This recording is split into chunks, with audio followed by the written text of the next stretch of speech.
Well, we promised you to return to Conrhenny to see how the big event's going, the longest day, longest ride. Gary, we're on to the final few hours now, isn't it? Yes, I think it's an hour to go now. So yeah, everybody's looking exceptionally dirty, looking a bit fresh. We had a few issues yesterday.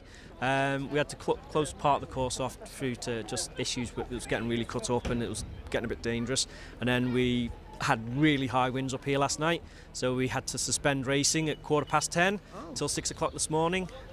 Just for health and safety, there was a few trees down over the far side of the plantation, and we were just concerned that somebody might get injured. So I took the decision as chief commissaire for the event to suspend racing until the morning. When it's daylight, people stand more of a chance, and thankfully, although the sun was out before and it's not as blowy, so yeah, we had a few issues, but we've got them. People seem to be happy.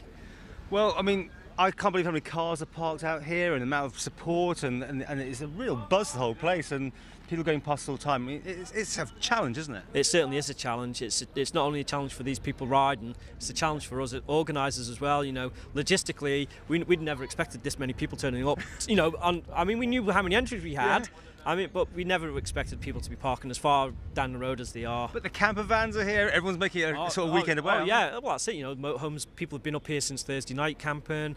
Yeah. You know, we've got access to the farm field across the road. Mr. Christian's been very kind of that. I think it's Mr. Christian. I might be wrong on that. I don't know. But yeah, the landowner's been kind enough to let us use that for camping and for parking. So yeah, it's been really good.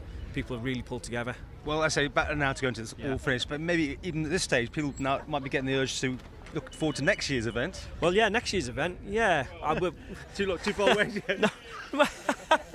You're going, oh, go. Let me get through this one. Yeah, no. Next year's event, yeah. You know, we've got to start looking at next year's event. It's getting bigger and bigger. That's what I'm trying to say. Yeah, oh yeah, it is most definitely. You know, we've seen growth every year, so we're hoping that people will come back. They'll, we can plan for everything but the weather, and unfortunately the weather did beat us down a bit. So yeah. Well, before we finish, the midges. I don't know if you saw the one we did on the pre-thing. I got bitten quite heavily. How were you in the end? Fine. Oh right. Not a problem. Great. No, you had the sprays. Didn't you? Yeah, but no. And that was me asking for a bit of wind to keep them away. And what did we have last night? Gale force winds. Yeah. So no midges at all tonight or today or yesterday even. It was just the rain.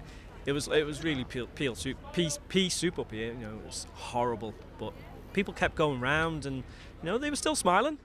They might have been dirty, but they were smiling.